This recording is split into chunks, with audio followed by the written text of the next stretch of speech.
যুক্তরাষ্ট্র ৯ এপ্রিল হঠাৎ করেই আমদানি পণ্যের উপর ১০০ বছরের মধ্যে সর্বোচ্চ শুল্ক আরোপের সিদ্ধান্ত নিয়েছিল।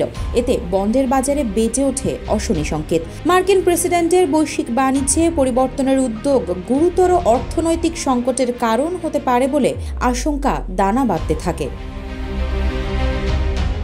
নতুন মার্কিন শুল্ক নীতির প্রভাবে এক সপ্তাহের মধ্যে মার্কিন শেয়ার বাজারের S&P 500 সূচক 12% বাজার মূলধন হারায়।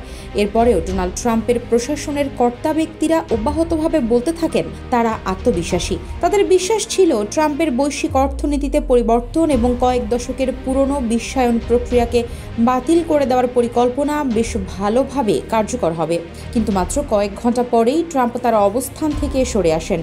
তিনি চীনের সঙ্গে বাণিজ্য সংঘাত আরও উত্তপ্ত করে তুললেও অন্যান্য দেশের ওপর নতুন শুল্ক স্থগিত করেন।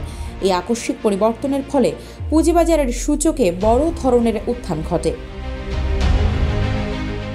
ট্রাম্পের শুল্ক স্থগিতের সিদ্ধান্ত অনেককেই হতবাক করেছে, বিশেষ করে যখন তার প্রশাসন বলে আসছিল এর মাধ্যমে বিশ্ব অর্থনীতিকে পুনর্গঠন করতে চান ট্রাম্প।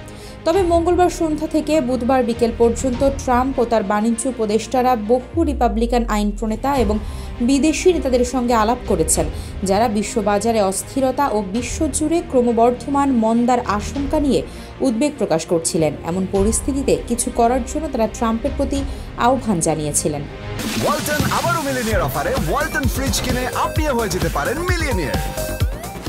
মঙ্গলবার রাতে ফক্স নিউজে শন হ্যানিটির রাত ৯টার অনুষ্ঠান শেষ হওয়ার পর ওই অনুষ্ঠানে অংশ নেওয়া একদল রিপাবলিকান সিনেটরের সঙ্গে প্রায় ঘণ্টাব্যাপী ফোনালাপ করেন ট্রাম্প। এ সময় কিছু সিনেটর ট্রাম্পের নতুন আরোপিত শুল্ক নিয়ে উদ্বেগ প্রকাশ করেন। ওই সন্ধ্যায় ট্রাম্প বন্ড বাজারেও নজর রাখছিলেন, যেখানে মানুষজন কিছুটা অস্বস্তিতে পড়ে গিয়েছিলেন। শন হ্যানিটির সাক্ষাৎকার শেষে বিজ্ঞাপন বিরতির আগে সিনেটর জন লিলি কেনেডি শুল্ক নিয়ে প্রেসিডেন্টের সঙ্গে সরাসরি কথা বলতে উপস্থাপকের কাছে 15 সেকেন্ড সময় চেয়েছিলেন। দ্য ওয়াশিংটন পোস্টকে কেনেডি বলেন, সময় চাওয়ার কারণ ছিল সিনেটর লিন্ডসে গ্রাহাম তাকে বলেছিলেন ট্রাম্প অনুষ্ঠানটি দেখবেন। সিনেটর টেড ক্রুজ বলেন, তিনি ট্রাম্পকে বলেছেন শুল্কর ক্ষেত্রে প্রশাসনের সামনে দুটি পথ রয়েছে।